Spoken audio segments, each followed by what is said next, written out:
throw it to Rob. Hi, everyone. I'm Rob Pinto, president of the Dutchess County Central Labor Council, and I'm the chair of the Organizing Building Worker Power Committee here at the Hudson Valley Area Labor Federation. The Hudson Valley Area Labor Federation represents over 110,000 union families across 7 counties: Columbia, Dutchess, Greene, Orange, Rockland, Sullivan, and Ulster.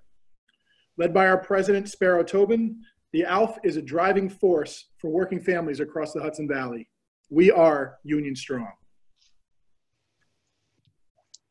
Hi everyone, my name is Donna Goodman. I'm a retired member of United University Professions at SUNY New Paltz and a VP of the Hudson Valley Area Labor Federation. This evening we'll hear from the community side of the Labor Community Partnership. After the speakers have given their talks, we'll have a Q&A session that you can all participate in. And please enter your questions in the chat link on your Zoom screen. The first Friday's series grew out of questions we were asking at the Hudson Valley ALF. What do workers want? What kind of economy, what kind of society do we want?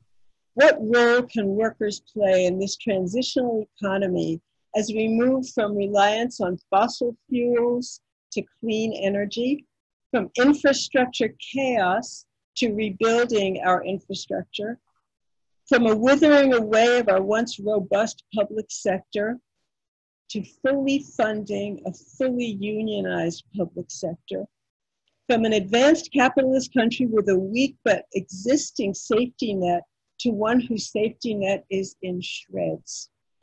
And we thought the best way to find out is to ask the workers, union members and leaders, non-unionized workers who are organizing themselves despite attacks on unions, community members. The pandemic puts us in an almost unprecedented transition, one caused by a health crisis that brings into sharp relief all the other crises that the American worker is confronting: low wages, inequalities, job losses, disappearing benefits, poverty, hunger, homelessness, danger. It's now even more important that workers' voices are heard and that the labor movement remembers that, first and foremost, it's a movement. It demands change, demands justice, fights back, pushes forward. Our labor movement has very grassroots origins. Yes, in the factories and shops, but also in the neighborhoods and homes and communities. Let's honor our grassroots origins and build on that worker community solidarity. Solidarity forever. So Rob Pinto will get us started. He just introduced himself. He's, in addition to being the president of the DC CLC and a VP of the Hudson Valley ALF, is a longtime labor and community activist. And Rob is also the organizer of today's forum. Rob. Hi everyone, how are you doing? Tonight's topic is Protest the Power, Building Worker Power, Working and Community Power to Win.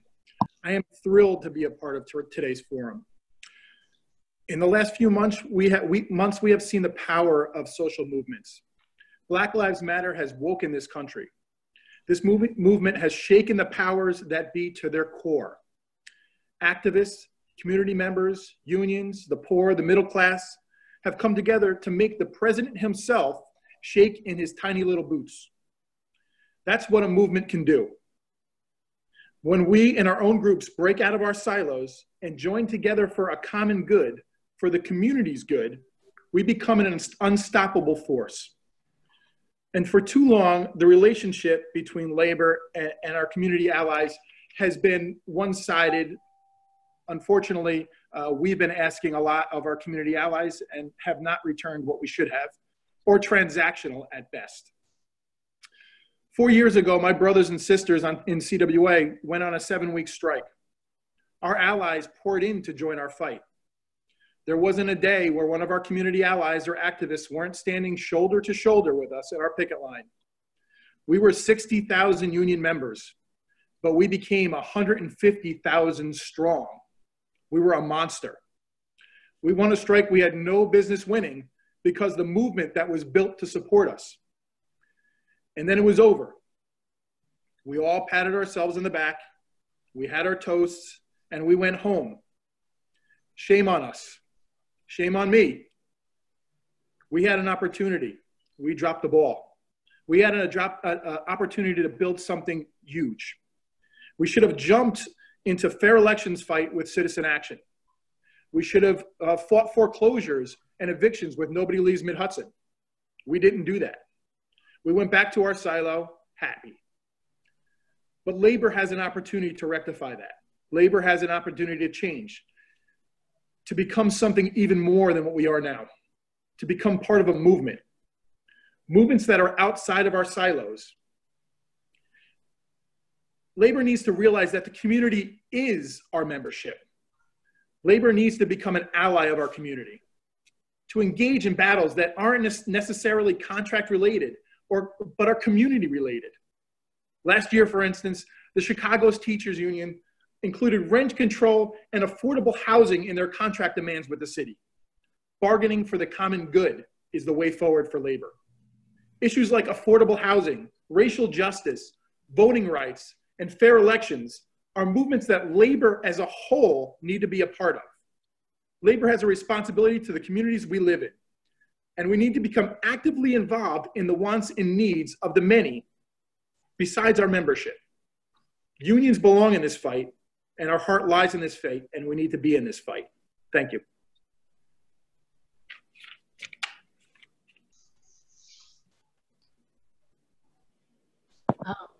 You need to unmute, Donna. Okay, sorry. Jess Wisneski is our next speaker. She's the co-executive director of Citizen Action of New York, a statewide grassroots membership organization that fights for social, economic, racial, and environmental justice. And its affiliate, the Public Policy and Education Fund of New York. She has directed a number of statewide campaigns, including the Fight for 15 and raising the minimum wage, ending prison-based gerrymandering, healthcare for all New York, and fair elections, the campaign to win public financing of election system in New York State. She has years of experience in electoral organizing and civil engagement. Jess has been a grassroots and student organizer for nearly 2 decades and was also on the state committee and a co-chair of the New York State Working Families Party. Jess was born and raised in New York, outside of Kingston, in a working class family of union members. She lives in Olive Bridge and is an active mom and a deacon at the Woodstock Reformed Church. Jess. Oh, wow, thank you. Thank you all for inviting me to participate tonight. It's a real honor. And Donna did a great job of a little bit of an introduction of Citizen Action of New York. So we are statewide. We have chapters from Buffalo, an affiliate on Long Island, and chapters in between. And our chapter in the Hudson Valley is based out of Kingston. And we, fight for social, racial, economic, and environmental justice through the power of grassroots organizing, building a multiracial base of leaders in their own communities, fighting for policies at all levels of government that make real concrete changes in their lives. So everything from equitable school funding, dismantling the system of mass incarceration and police violence, healthcare for all, housing security, a lot of the stuff Rob mentioned, but also know the kind of root cause of stuff. So we dig deep, right? And fight to get big money out of politics. We're super excited about a campaign now and ongoing to really flip this screwed up tax structure New York has on its head and make it progressive to get the money we need to invest in our communities. So that's a little bit about how we do our work, but and we do it at the national level too. And thank you everybody for, I know it's been a huge collective action to make sure that we get a people's bailout, right, from Washington, and not another bailout for big corporations. And then, of course, we do our work with elections too, right? You got to show up on election day, and often do that work in relationship with Working Families Party, of course, and unions. So I'm honored especially to be here. As Donna said, I'm a product of working class union members. Dad was SEIU, mom was NYSET non-teaching union, and I married an IBEW member. So I feel right at home and felt at home at Citizen Action when I came on 15 years ago as an organizer, because Citizen Action from its start really honored and believed and respected the solidarity that was necessary between community groups like ours and the labor movement. And ensuring that our non-union members recognize the immense contribution that labor's made to the overall movement for justice. And for us, Rob mentioned that looks like being on the picket line with the CWA workers and the Momentive workers, right, at UAW a few years back. It looks like fighting our fight, which was to save the Affordable Care Act, but arm in arm with 1199 members, right? Or fighting against school funding cuts with NYSET. But I'll have to admit, to get to the point why Rob really set the frame of this discussion, I have too been finding in just more recent years, even the past 2-3 years, harder to make some of those connections between community and labor. And it's been bothering me, right? And so I appreciate this discussion in particular. And so I want to name 2 big challenges that I see as maybe just two of many probably that we should unpack as community and labor allies. The 3 maybe, and really short. The first one is we've got to do a better job of digging in on the community side. I don't think it's only one-sided, Rob. I think we've got to show up too. Show up in our education and understanding with our membership as community organizations around the critical nature of union members and union allies. But I think one of the things that I've noticed in the past few years that gets us in this position is the elected officials don't want us to work together. They know we're more powerful when we're united, right? We've got a governor, of course, who is well known for trying to divide community and labor. But he's not the only one, right? There's a lot of politicians who'd rather see us divided and fighting independently because they know together we can win, and they don't want us to win. And so when things come up in Albany where, you know, the unions coming with their policies to win for their members, right? And then when they join in on our bigger fights for everybody, they put a wedge between us, right? They say, come on, whatever union they want to mess around with, you know, you want that raise for whatever workers, you know, you want this or that in your agenda. You got to tone it down here in Albany on this other housing thing you're talking about. And I think that's a real conundrum that we have to face together, is how we stop elected officials from putting a wedge between us.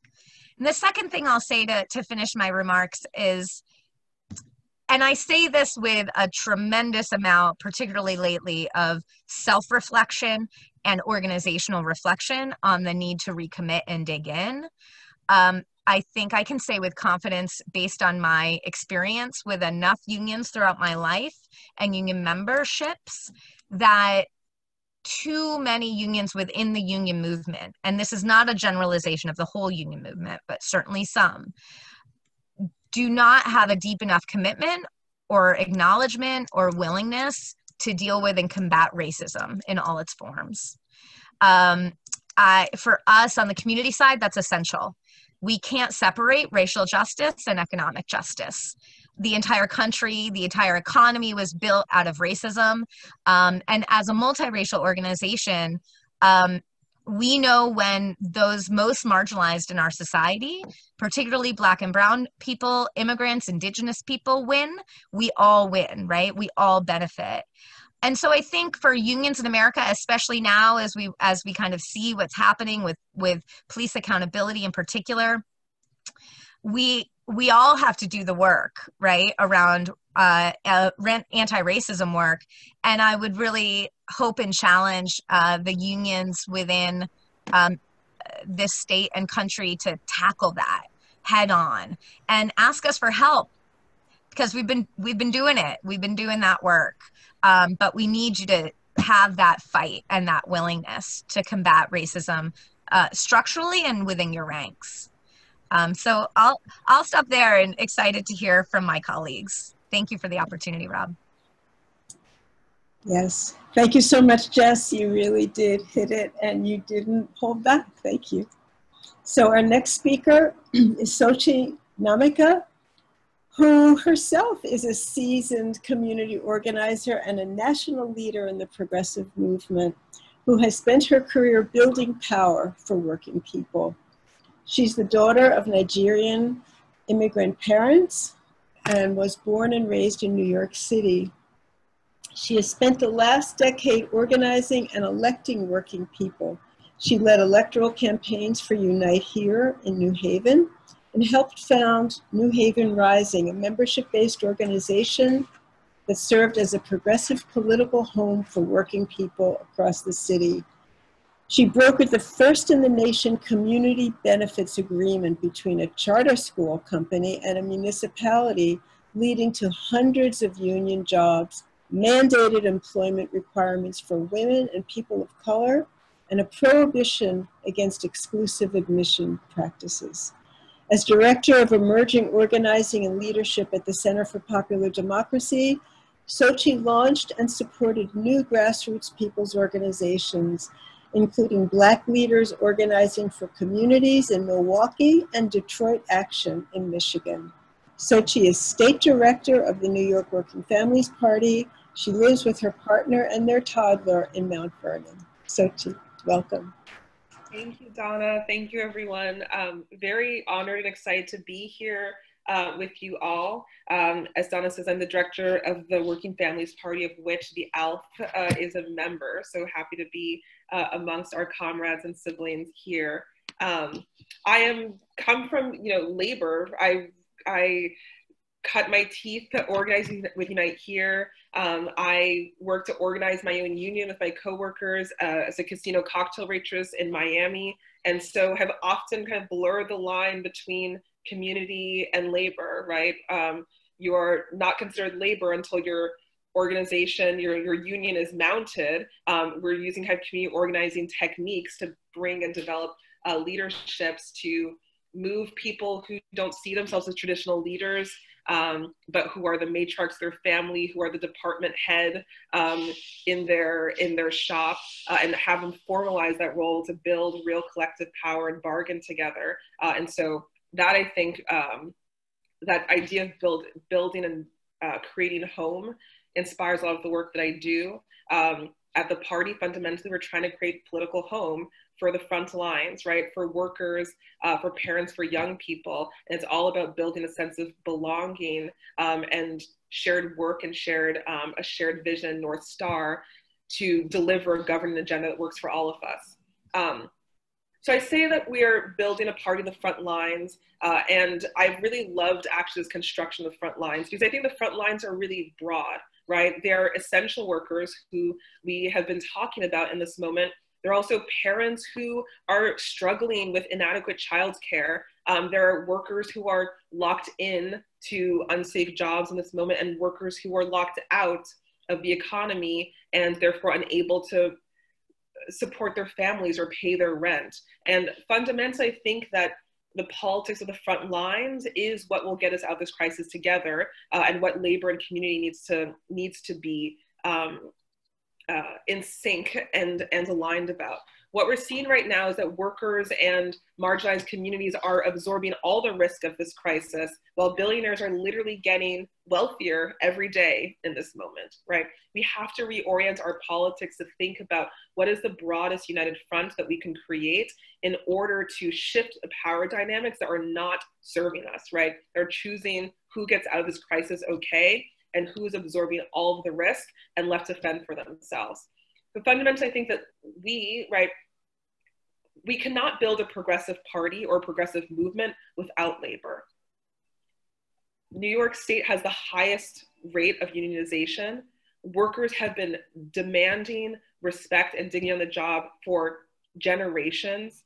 A left or progressive party that does not center the right to organize, that does not build on the institutional and collective power of working people is a fool's errand. That is not the type of party that we want to build. And we know that we have to also center the demands, the needs, and the works of the most marginalized, who often do not find themselves within the labor movement, but are workers who are central to our economy, who are central to our political desires, central to our collective liberation. And so what does it look like to create a party across those lines in pursuit of a shared vision? And so I think what we're seeing also in this election, which has been exciting, I loved the framing of this panel, right, from protest to the polls. We're seeing all of this outside energy, right? The grief and the hope and the anger and the rage of this moment that are coming from the outside into the inside. People are talking to their families, to their neighbors. People are seeing what's happening in the streets. People are seeing unaccountable policing or $600 a month UI, or that people are recognizing that there's a disconnect between our political solution and the scale of the crisis that we're all in. And what we saw this year is that people are taking this energy and translating it into a political action, right? To how they vote. Voters are demonstrating a greater appetite for transformational structural change candidates. I think it's our duty as progressives, as labor and community together, to ensure that we are building the bench and supporting candidates who will be translating that movement energy into long-term durable political power that allows all of us to thrive. And so I think for us to do that, right, it's sharing our power towards a greater good, like what Rob mentioned. How do we use our contract power, bargaining power at the table to ask for more, right? Many people don't have formal bargaining relationships with powerful entities. How do we take advantage of that to really ask for not only what we need in our workplace, but what do we need around, students and student debt, right? And big development in our cities. All of those issues are intertwined. How do we do the deep political education with ourselves and our members to move towards a shared strategy? How do we invest in that relational work that needs to happen to have people feel as though we are part of one political home? Labor knows how to do that well. We organize across difference all the time towards a shared interest. We have to apply that also to our politics. We want to make a real political party that feels like it is our own.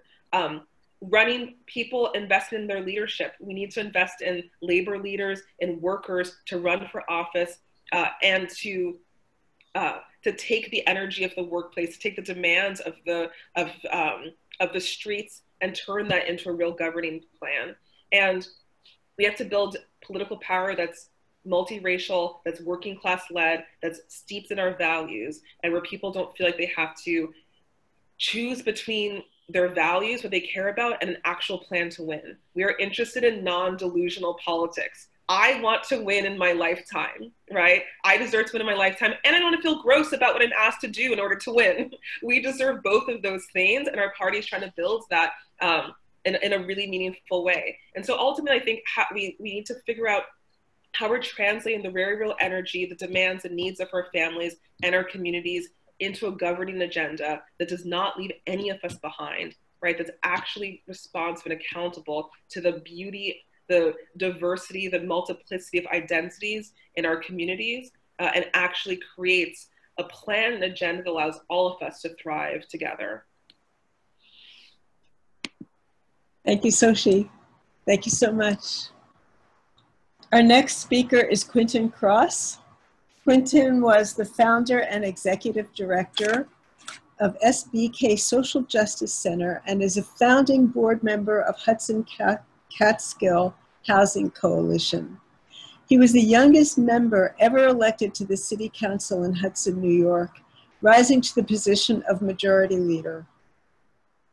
During his 6 years on the council, Quintin chaired the Legal, Police, Youth, and Aging Committees, and he served as the Mid-Hudson Regional Director of the New York State Council of Black Elected Democrats and second Vice Chair of the Columbia County Democratic Committee. Quintin founded the Hudson African American Leadership Alliance, and in 2016, he joined the board of the Southern Christian Leadership Conference. His experience gives him unique insight into the challenges and barriers that marginalized folks experience in stepping into positions of leadership and navigating systems that were never built for them. Quintin brings both a deep network of local relationships and accountabilities, as well as a broad national network of organizational partnerships and relationships. Quintin is a queer father of 3 brilliant and fierce daughters. Quintin, let's hear from you. Thank you so much. Oh, that was a lot. I like the Working Families Party better. But I want to take a moment to just frame my piece in the spirit of my mother, who recently passed, who was a 35-year employee and union member of CSEA, worked at the State Education Department. So, yeah, when I look at the roles that community and union could play in bridging that gap of social distance, I think of my mother, who got up at 5:30 every morning to drive to Albany to work, and then to come home and be the first Black woman elected to the city council and sit there and do that job. And she did it with grace, and she knew both sides. And I always used to tell her she gave much better contracts than I would have. but I thank you for just allowing me that moment. We're in a time where, as Jess and Sochie talked about, where there's this flame moving through the nation and in the streets, young people, old people, all in between, and others, and they're thirsting for change, and they're looking to leaders to bring that change, right? They're not just looking to like the elected leaders, they're looking to religious leaders and civic leaders and union leaders to like bring about change. And what I've seen organizing a Black-led organization in Columbia and Greene County is that we haven't got far. We have shown up consistently anytime our union brothers and sisters needed us, mainly at the hospital or, down at City Hall, we're there. But there's this disconnect when it comes to facing the issues that we go through, such as gentrification and, big developers trying to move folks off the waterfront, because as many of you know, most of the river cities, the public housing was traditionally put on the waterfront that was toxic back in the 70s, right? There's been a disconnect between the shared interests, right? Like the shared interest of, like just take for instance, education, right? We want our kids to have a quality public education, and we want our teachers to have all the resources they need to make it happen. So why aren't we in the streets together? That's an easy one, right?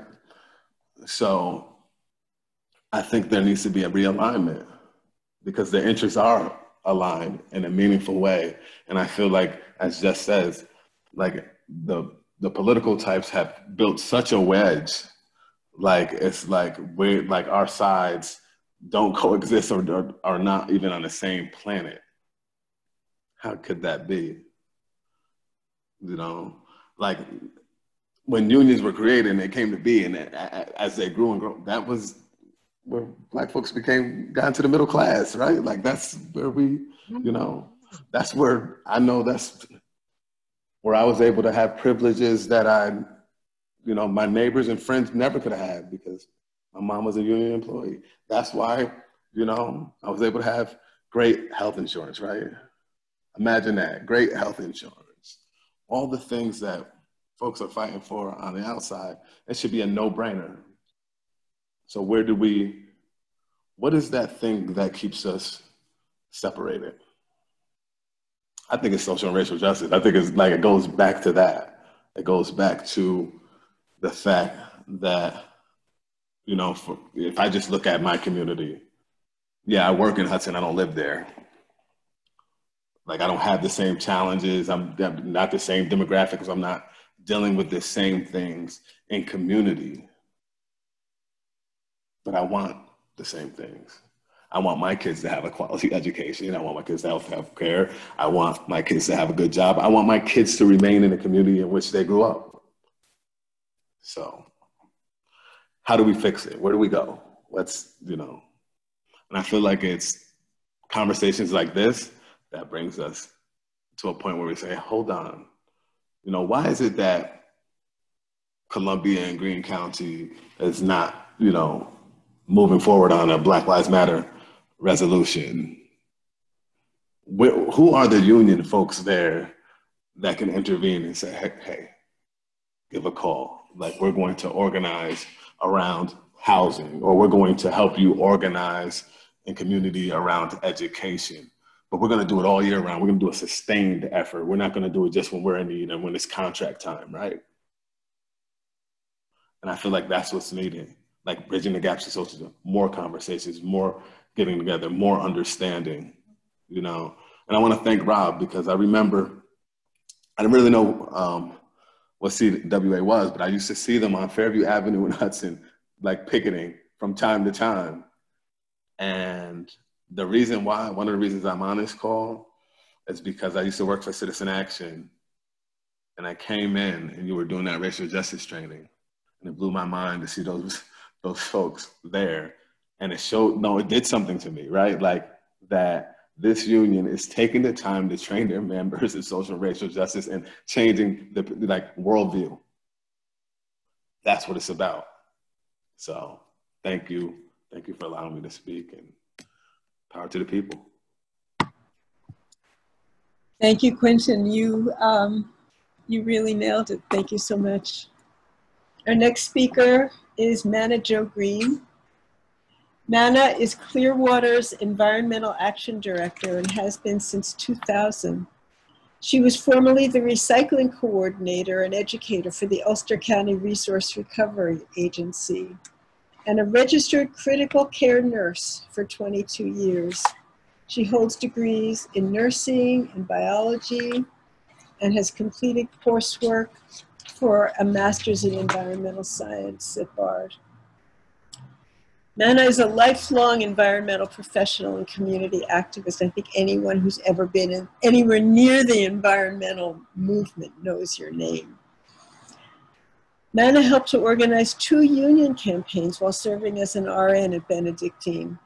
She avidly supports collaborative land use planning and problem solving, working to promote sustainable agriculture and green building and landscaping practices. She teaches communities how to integrate environmental preservation, economic prosperity based on quality of life indicators, and social equity using effective communication. Manna serves as Ulster County Legislator from District 19, from the towns of Rosendale and Marbletown, where she chairs the Energy and Environmental and Climate Smart Committees and the Solid Waste Planning Commission, and is Deputy Chair of Public Works and Capital Projects. Manna Jo. Thank you, Donna.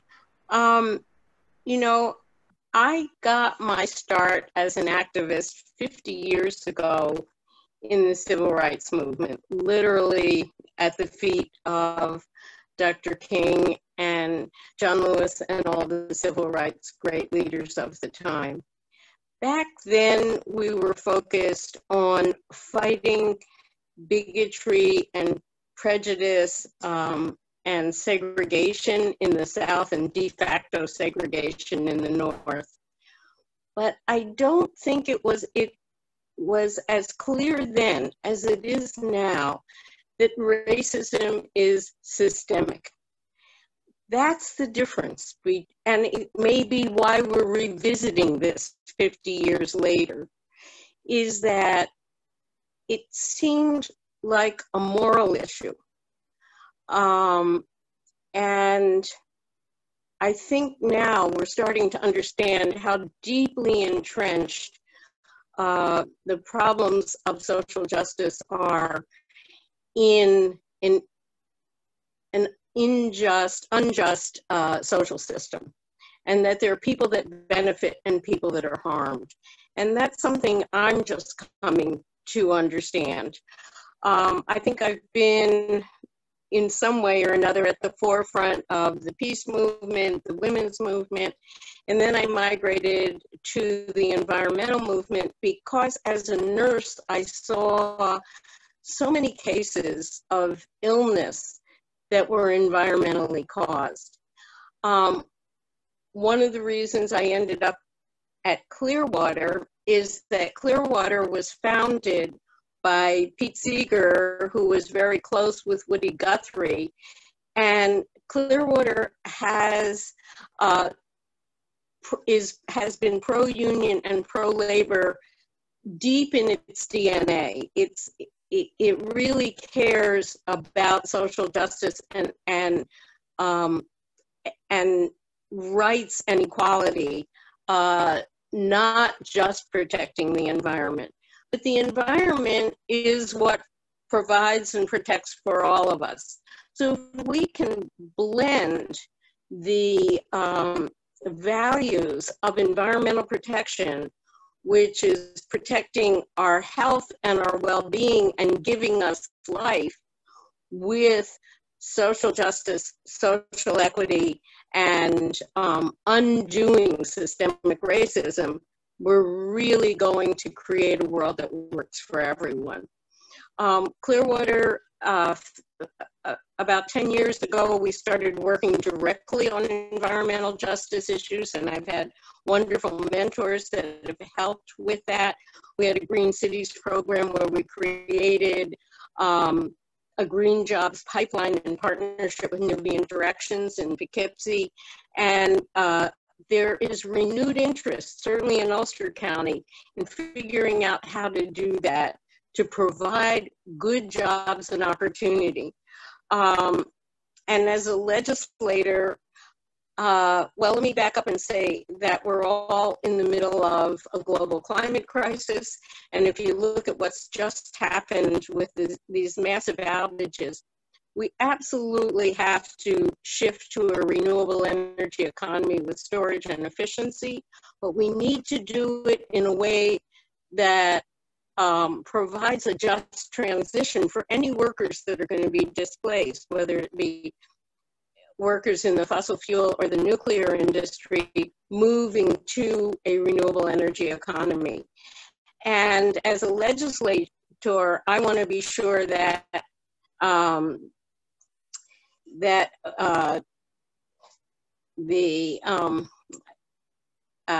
hold on one second, because I always have a brain freeze. Project labor agreements are applied as we make, for example, arrangements for large solar systems or large battery storage systems, etc. So I think it's a matter of all of us working together. Too often the environmental movement has been seen at odds with business or with labor, and we are absolutely not, but we need to learn from each other.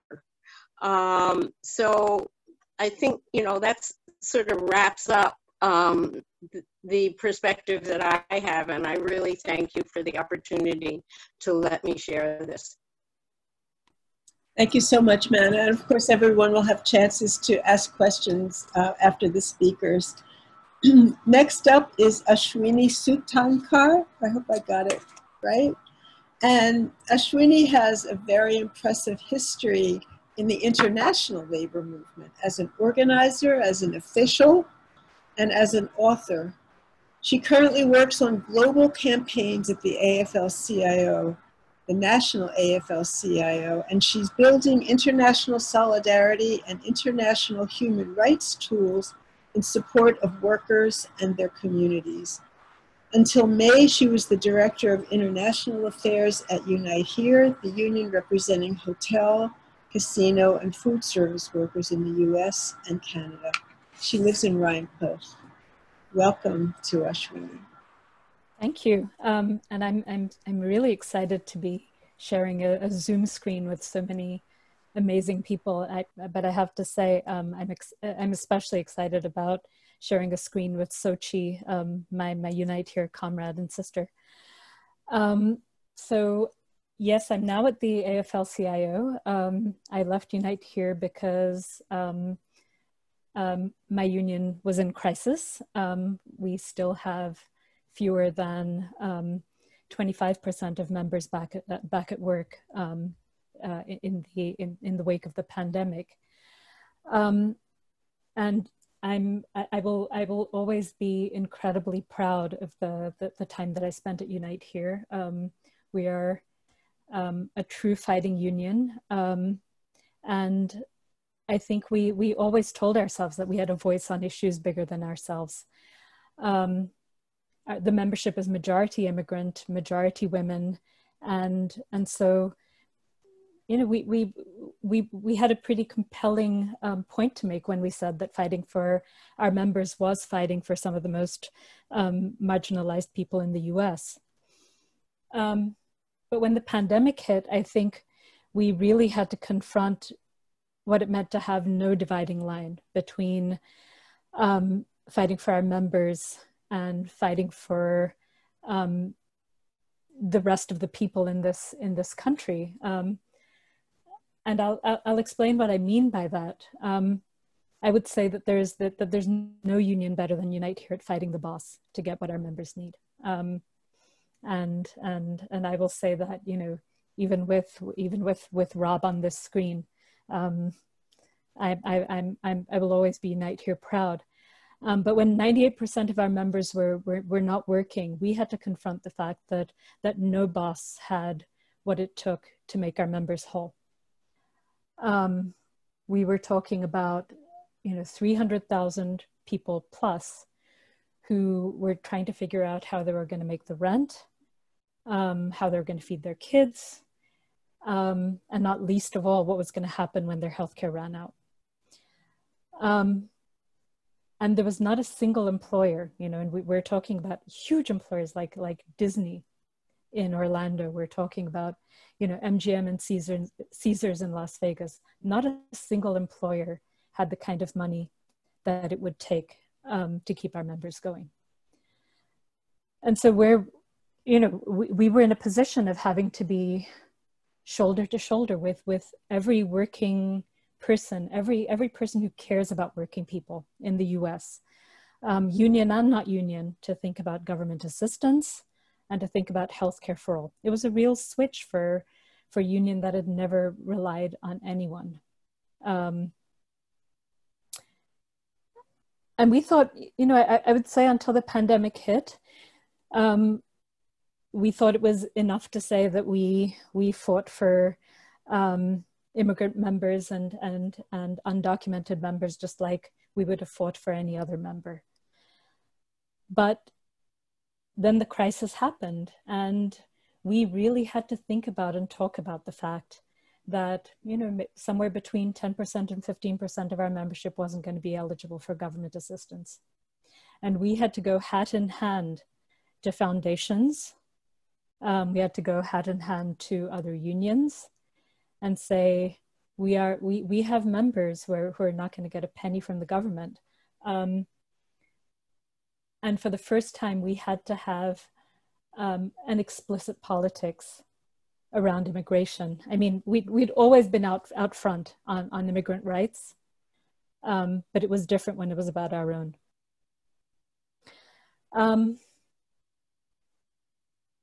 I have to say it was, you know, Black Lives Matter has also transformed the ways that we have talked about race and racial justice. When T.T. Dangerfield, a Black trans woman in Atlanta, one of the members of our Local 23, was killed. When Philando Castile, who worked shoulder to shoulder with, he was a Teamsters member, but worked with our cafeteria worker members in Philly, when he was shot inside his own car. We mourned locally, but we didn't mourn across the union the way that we would have if those people had been killed on the job. COVID-19 and Black Lives Matter, I think, have erased the line between what it means to die on the job and to die because because you were a person in the world, a person with very particular vulnerabilities.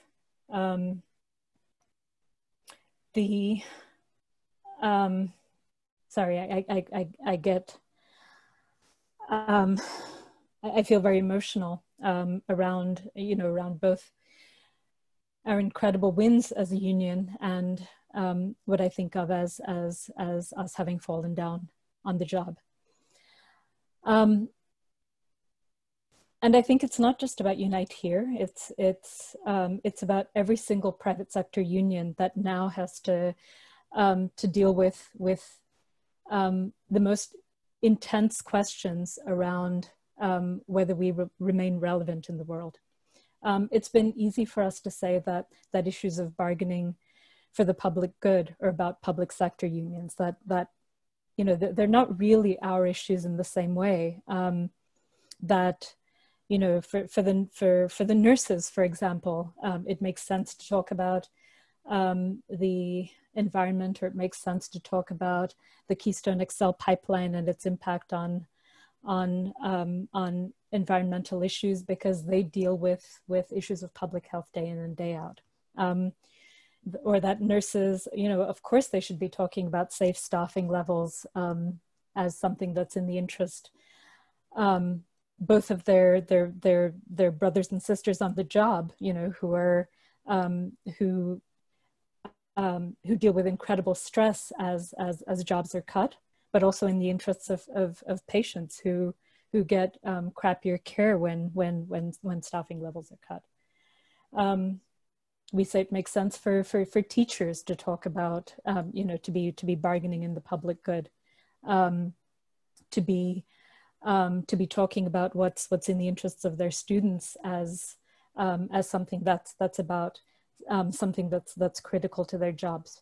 But this is a question that we as unions in the private sector are going to have to ask ourselves in the most visceral of ways. If we want to be relevant as part of the fabric of this rapidly changing society.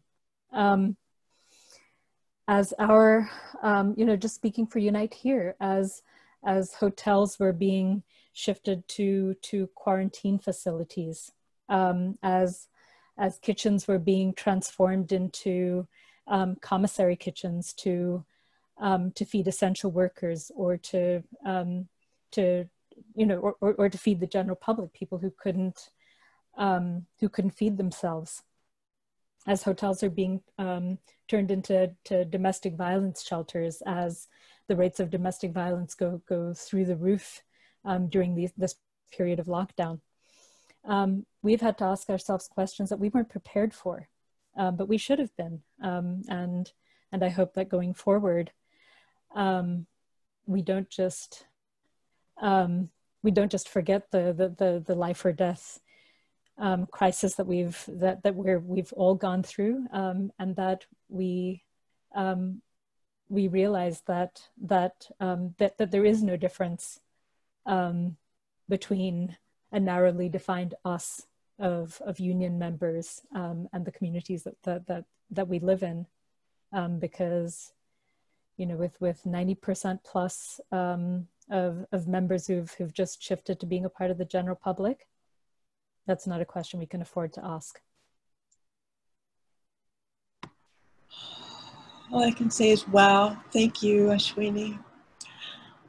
Rob will now wrap up for us and discuss the next steps. I know you put in the chat what you're up to, but let's actually say it. And then after Rob wraps up, Beth Wilson, who's the chapter president of UUP at New Paltz, will take us through she will moderate the Q&A, and you'll be able to enter your questions into the chat on your screen. So first Rob and then Beth.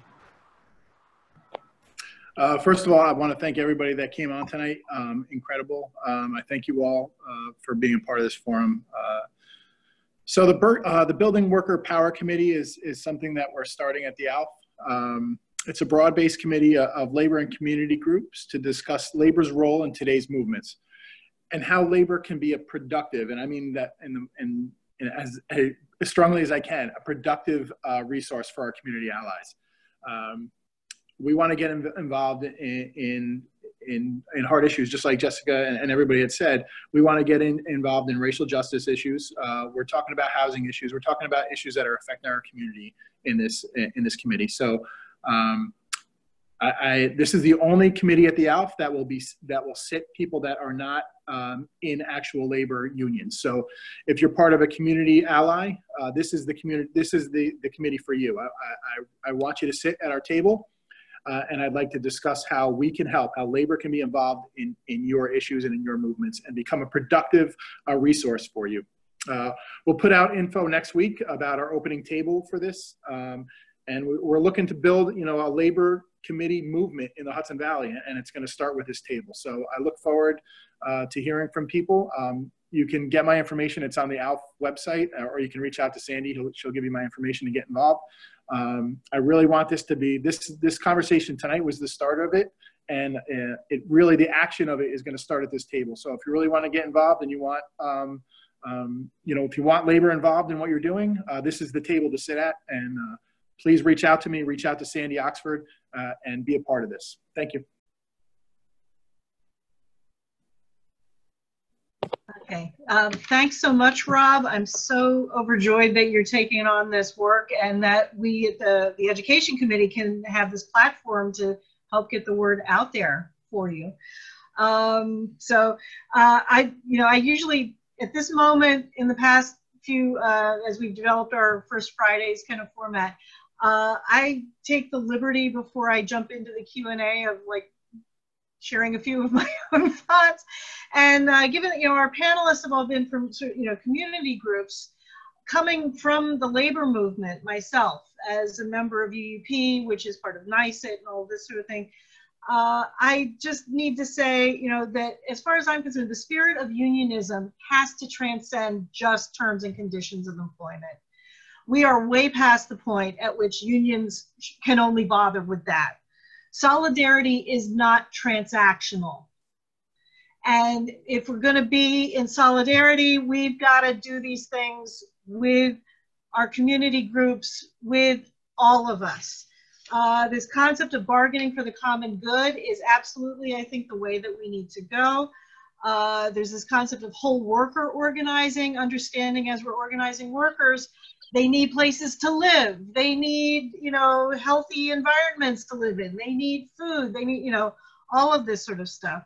I've seen, unfortunately, tendencies within the union movement to, because unions have been under such threat and have been whittled away at so far, that sometimes there's this kind of circle the wagons mentality. And some unions, I hear from them, it's like, they don't advocate for universal health care because, we spent all our time negotiating these health benefits. That's got to stop. We as a union movement have to stop and understand you can't pull the ladder up behind you. This is no way to behave in the world that we're in. The structural racism that's been laid bare by the eruptions in the wake of the murder of George Floyd and the COVID crisis, which is also demonstrating to everybody all of the deep structural inequities in our society.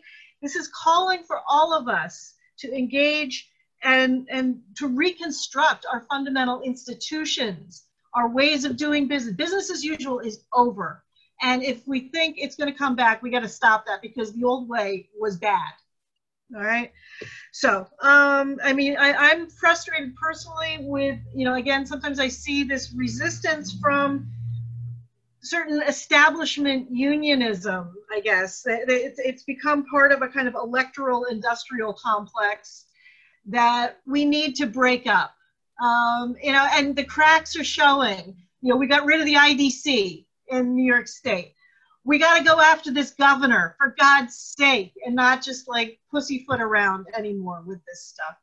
So yeah, so that's where I'm coming from, and that's why I hope Rob and his committee are going to help set fire to what we're doing and propel us into new relationships, new ways of talking about unionism, new ways of understanding our relationship with community and all of that.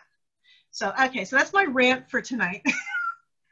And we've got, I think in the chat earlier on, Sandy posted a question that maybe we can start with if I can find where, a question of the panel is, what is one action that unions can take to positively impact your work in the grassroots and in our communities in our region?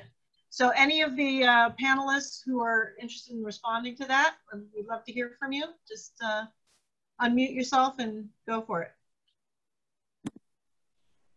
Support our candidates running for office. I'm just, you know, to be more serious about it is like to engage in electoral politics that is for the common good, that brings us together. And I'm in Columbia and Greene County. So that means like, this would be, like if I just use Columbia County as an example, if 3 unions jump in, it'll be progressively controlled. If 3 unions jump in, drop some members and some dollars, we can change that county because the numbers reflect it. The momentum is there. We just don't have the organization or the support from our labor brothers and sisters. That clear. Sandy, you taking notes? Okay. Yeah. Jess, did you have? I do. I want to jump in and say, I'm sorry, Sochie, I don't want to steal your thunder, but join the Working Families Party. I mean, the WFP is a community labor coalition, right? Like we're doing the thing. I mean, certainly join Rob's committee. Absolutely. Because I'm joining Rob. Sign me up. But join the WFP, come to the state convention that's in late August, get pumped up. It's the place to be where we all, for me, like CWA showed up huge in our fair elections fight. 32BJ showed up huge. I mean, when we were fighting for $15 an hour for fast food workers, it was SEIU who came in and helped make that campaign happen all the way, right? Community started and the union came on. I mean, paid sick days, we were fighting for paid sick days, and I had union members there with us when they already had the paid sick days, right? But so this can work, but I'll tell you, those relationships and foundations were fostered at the Working Families Party. And so I would welcome you all to join that, and it's the place where we can make this stick. If I may? Yep. I also want to emphasize the need for focusing on environmental justice and climate justice, and for the unions to take a really active role in preparing workers for the jobs that the new economy, the Green New Deal, or however you want to envision it, the economy that focuses on climate solutions. We don't want people left out. We want everyone to be part of that. And I think we need a real focused conversation on how to ensure that happens in all areas, in healthcare, in teachers, and all of the areas that have been spoken about tonight, but particularly in the area of energy and construction. I think we've really got to grapple with that so that we can all be part of a global climate solution. Thanks, Manna. I'm not seeing a huge number of questions in the chat. So again, anybody who's attendees, if you have any thoughts or things you're curious about, please dump them in the chat and we can ask them to the panelists. So just to jump in that last question also, So yeah, I'm also a proud member of WFP, a state committee member, and this committee is modeled after the WFP. It was, basically it's a labor community committee, and it was modeled after what WFP meant to me when I first got into WFP. So you couldn't be more on the money for what I was going for in this committee. So to answer your question, this committee is basically our first step to answering that question. So we have to have the dialogue at the committee table about what the issues are, the grassroots issues in our local areas, and then this is where we're going to actively get involved. So the activists from labor are going to coordinate with our local activist groups, grassroots activists, and get involved in these issues. So I'll be reaching out to Quintin tomorrow about Columbia Greene County, about housing in Columbia Greene County. That's how this happens, and this is exactly the forum where this is going to start. So I look forward to seeing anybody and everybody at my committee. Okay, so I'm trying to see if I have other questions that. Hey Beth, can I add one thing? Yeah, go for it. Go for it. I just also wanted to add, this is a dynamic that I see happening, which is the other thing you can labor folks can do to help community folks is organizing your labor unions, right? Like I am super inspired by all of you. Beth, I'm like, when's Beth running for office? Where is she? But really like the fact that you all are organizing within your own unions is really powerful, right? And I see my friends and colleagues who are part of labor, they're either like exhausted and like banging their head against the wall because they feel like they cannot figure out how to do it, or they're doing it and it's painful, but they're organizing within the union to recreate the politics of their union. And that is incredibly powerful. And I hope everybody who listens to this panel understands that if you don't show up at our rally in the community, but you're doing the work to transform from the inside out your union, and hopefully part of that is bringing people to the rally, man, that's powerful. Great. So are there trying to think of in terms of, do we have any questions from our attendees? I see a bunch of people that I know are involved in a whole bunch of different unions on here. I don't know if any of you have kind of particular questions or frustrations that you've had in trying to kind of work with your unions in the direction of going into, kind of engaging more with community and some of these other issues. I mean, y'all on the panel, you guys are fabulous, and you said so many great things. And I'm feeling like the need to kind of pull a little bit more union perspective into it. And I'm not seeing anything. Nobody's rising to the challenge here. Oh, Cynthia Wolf, I got a couple hands, and Dan McCormick. Okay, so I'm gonna here, Cynthia, go for it. I gave you the right to talk. Did you unmute me? Yes, I unmuted you. You're on. Yeah. So I think that first, in order for this to work, we have to figure out a way to have mutual respect for each other. Because sometimes it's been my experience that there has been struggles between the unions and the community groups, and that's on both sides of the issue. I think though, coming from 1199, we have been very instrumental in a lot of the different kinds of movements.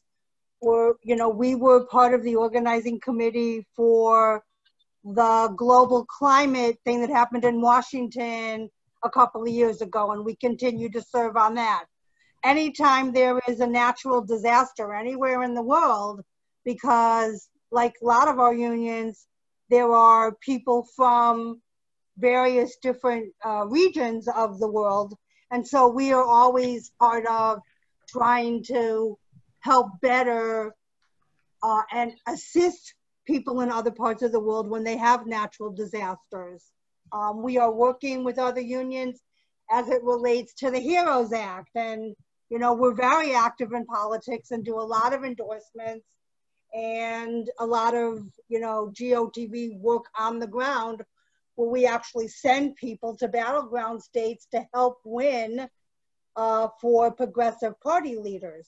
Like right now, we're working with Reverend Barber. I don't know how many of you know about Reverend Barber and his Moral Mondays, and the fact that he's now got a campaign against Mitch McConnell, so that every Monday there's a sit-in or a virtual sit-in in his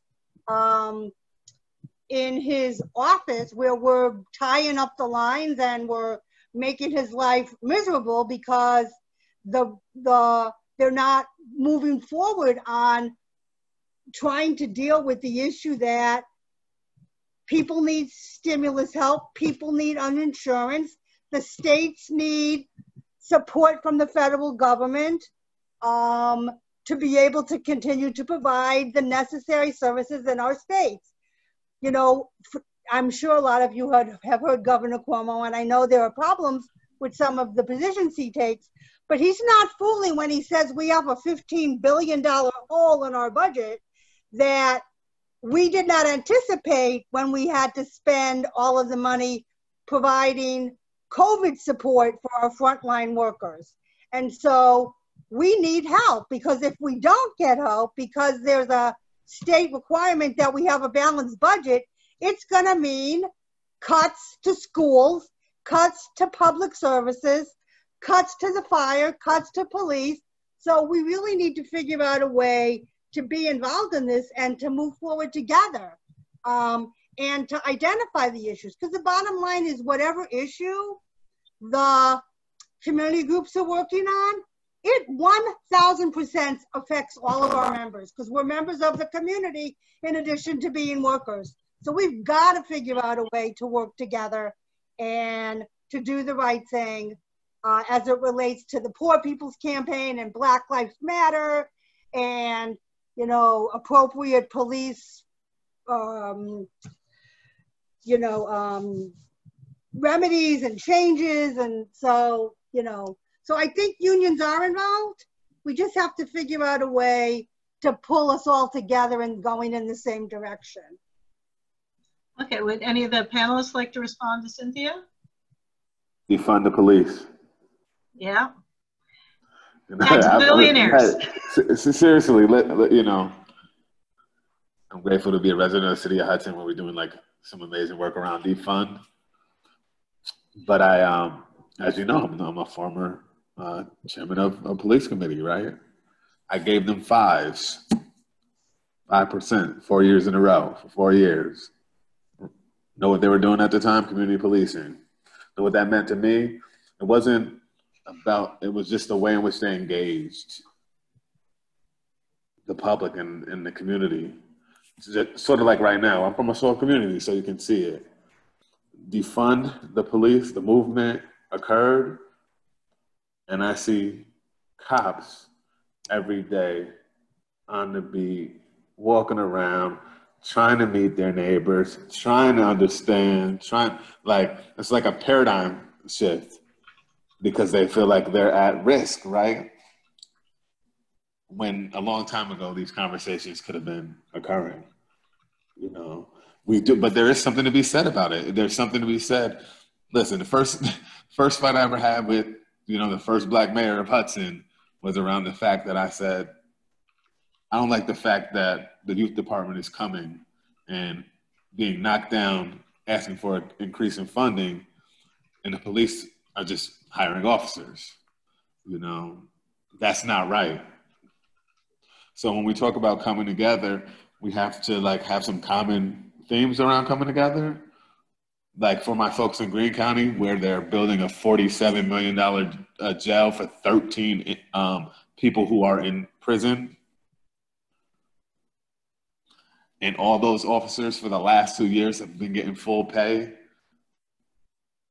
In a rural community of 50,000 people, you think they could sustain that? Where most of those people don't look like me, but I'm still out here fighting for them? Like, where's those conversations at? Like, yeah, okay, building trades, guys, you know, I know you gotta have a project or what have you, But building this project, probably gonna bankrupt that community. Probably gonna bankrupt the county. Like, is it worth it? Is it worth it? And it's only for 13 people, like 13 people, $47 million? Come on. So, but I do understand what you're talking about bridging those gaps, bringing folks together. But the interests have to align. And we have to understand, like folks who look like me have been abused, you know, marginalized, oppressed for a long time. And this is an opportunity where you can stand up as accomplices or allies, and we can all be in the fight together for the common issues, for all our issues, right? Our issues aren't big business issues. Like, our issues are working class, working families issues, right? We want to put food on the table, want to put clothes on the kids' back. They want to have a good education, want to be able to live in the community in which they grew up in, right? To me, that's simple. We can come together around that. I mean, you put your finger, I think, Quintin, on one of the real kind of sore subjects. I mean, Jess is pointing out these officers are union members, which is true. I mean, we start talking about, you know, the prison industrial complex and all that. And then we've got a whole lot of corrections officers, a whole lot of people in unions who would be looking at losing their jobs, conceivably. And so there's, I mean, I understand within the unions having issues with, like, no, you're talking about eliminating jobs for a bunch of our people. But I think we need to, I mean, the other part of defund is also redirect. And what else could we do with this money? And what could we do that would be positive additions to our community? And what would be things that people could be, you know, possibly, I mean, just as we have these conversations around environmental issues and retraining for the green economy, as opposed to people doing some of these other kinds of work, right? Jess, do you have some things to say? Yeah? I don't want anybody to lose their job. Or Sochie, I'm seeing Sochie wanting to jump up here. No, I think that's right. I think that's right, Beth. I think the like divest to invest, which is the movement for Black Lives framework, is critically important, right? It's like divesting from what we know harms our communities, invest in what we know that we all need, right? We need that, and this is kind of the shared interest and alignment that Quintin's talking about too. We need that framework and this just transition in the climate world, right? Like, how do we apply just transition to policing, right? We know that policing causes deep harm in many ways in our communities. We know that it's not a model that actually serves us. Our communities don't thrive under that model. Where we try to go, right? We talk about abolition as being a process. How do we start divesting from what we know cause harm, investing in what we think actually causes us to thrive? That, I think, is like the critical place where community and labor come together, right? That is the place where we have to understand, okay, how do we shrink the scale, the scope, the reach? What is our strategy there? What's our plan there? And there's a lot of possibility and urgency for that conversation to be real. Yes. Can I add about the military budget? If there's, you know, I think that that's another place to divest. We've had so many unjust wars, unnecessary wars in my lifetime that just suck up a huge amount of money and resources and end up in death and destruction. And we have communication technologies that can be applied to avoid the need for war. And that's not to say that we aren't entitled to defense the way we are entitled to safety from police, but I really think we ought to revisit the amount of resources that are poured into wars that cause some other to be killed or have their property destroyed or lose their loved ones. Absolutely, Manna. Okay, I've got a question from the chat being asked to keep the person's name anonymous, so I will. How do we address the racial divide within our mostly white union locals in the Hudson Valley? That's a big question. Hey, so that's a great question, and my union itself has taken that upon itself. We educate our members. We talk about racial inequality. We talk about economic inequality, how they intertwine. I think unions have a responsibility to educate our members on this. And I know in our areas, it is a mostly white membership, and Quintin had spoken earlier about the classes we were giving up in Citizen Action when he was there, and it was an all white class we're talking to. So we have to have these difficult conversations with our members. You know, as labor goes, it's educate, agitate, and organize.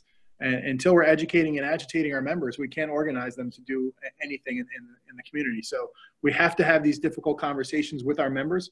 We have to educate them about what's actually going on. And a lot of our members are fairly well paid and live a pretty plush life, and maybe they don't see what's really going on in our country right now, and they don't see the economic and racial inequality that's going on in our country. I think the unions themselves have a duty and a responsibility to educate their members about what's actually going on in society, and it all stems from you know, racial and economic inequality.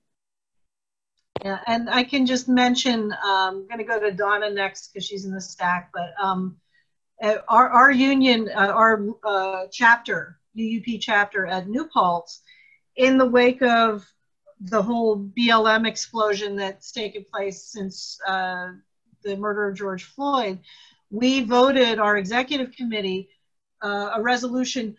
We didn't want a feel-good resolution that just said, oh, we decry these terrible things that go on, because it's thoughts and prayers, like, you know, oop-de-doo, right? So we made a resolution to commit our chapter to doing the work of anti-racism on our campus. And we're forming a committee of, you know, to start doing things, creating platforms for discussion, creating, you know, hopefully we can build into real structural changes that we as a union will push for within our institution. Because, you know, at New Paltz, we have, you know, our administration's not evil, they're, you know, but they've got structural constraints, and the way that they approach things are always stuck that way. You know, and I'm hoping very dearly that we as a union chapter will be able to have some latitude to create a platform for this other kind of conversation to take place, and to build some momentum with students and with our faculty and, you know, all our whole campus community to move towards making some real structural changes within the institution. So I think we can do that. So, okay, Donna, yeah, I'll throw to you. Yeah, I've been thinking about goals, and we're all talking today about really some of the problems, and some of these talks that people gave are really devastating. But I'm thinking also of, what do we really want? Do we really want to fit in to a corporate-controlled economy run by billionaires, run by corruption, run by greed, run by awfulness, that's anti-worker, anti-Black, anti-Indigenous people, anti-gay, anti-everything that this bunch right here is? Why are we settling for that? Why are we looking to kind of be nice around the edges and maybe go to a demonstration and get together and talk about things? But why don't we talk about who's in charge and who should be in charge? And I'm not talking about just electing, and excuse me, working families, you're doing a great job, but just electing more Democrats who will turn around and screw us. Why do we want to think about just going to Albany and what a great thing, and call your senator now? Wait a minute, is this the best we can do? Is that our goal? It's one thing to be in the street, but if we're going to take everything that we've done in the street and then just take it to Albany, what have we done? We've recognized the power of the people in power, of this structural power that we're not part of. Why aren't we part of it? Why aren't we the power? And what are we going to do to get power? And actually, Rob, that's your title for today, From Protest to Power. So I think we can't ever stop thinking about power. And that's not to say that our grassroots organizing isn't appropriate. It is appropriate. It's where we start. And we must have these alliances and these friendships and these relationships so that we can be together. Why do we want to be together? So we can get power. I think we mustn't ever lose sight of that. All right. Yeah, we're getting near the end of our time. Do we have any kind of final thoughts or questions? I know Jess needs to rush off to her kids momentarily.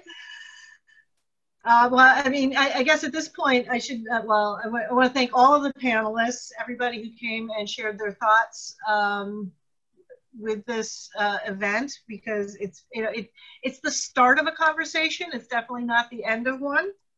And we need to pursue and continue building these kind of connections and the dialogue that we kind of got rolling here now. I do want to mention we're planning our next First Friday will be on September 4th. We realize it's the Friday of Labor Day weekend, but you know what? At New Paltz, they took away our Labor Day anyway. So. But we're going to stick with the first Friday because the alternative would be to go on September 11th, and nobody wanted to do that. So anyway, so in September, our first Friday is going to focus on back to school, education. And if you saw what the governor did today, opening wide the doors of all the schools across the state in the middle of a pandemic, we're going to see how well this works out. Anyway, so we'll be focusing on education issues, both K-12 and higher ed. So we're working on what I hope is going to be a great list of speakers for that event. So put that in your calendar, first Friday, September 4th. We'll be sending out notifications and everything for everybody. So I guess with that, I want to just, again, thank all of you who took part, all of our panelists. You've been wonderful.